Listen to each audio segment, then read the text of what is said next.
C'est bien un duel qui se joue derrière ses portes. Défense contre défense, lui contre elle.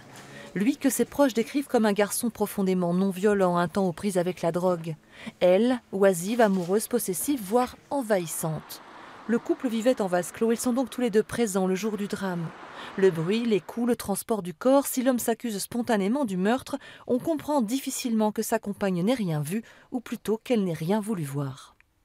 La surprise aussi et la stupeur, le choc de se retrouver dans une situation qu'elle n'a absolument pas envisagée, qui lui tombe dessus.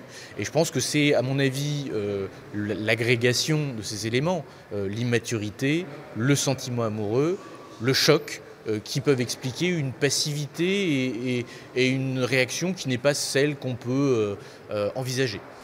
Mais le doute plane. S'il a d'abord totalement dédouané sa compagne qu'il pensait enceinte, le meurtrier présumé l'a ensuite accablée.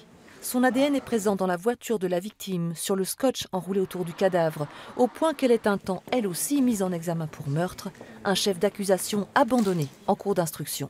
C'est un procès biaisé, c'est une affaire qui n'honore pas la justice, et je considère que d'avoir renvoyé la compagne de mon client que du chef de recel de cadavres et de modification de scène de crime est incompréhensible. Quand on voit ce dossier, si on ne dénonce pas cette situation, on est devant une injustice et une erreur judiciaire qui s'annonce à grands pas.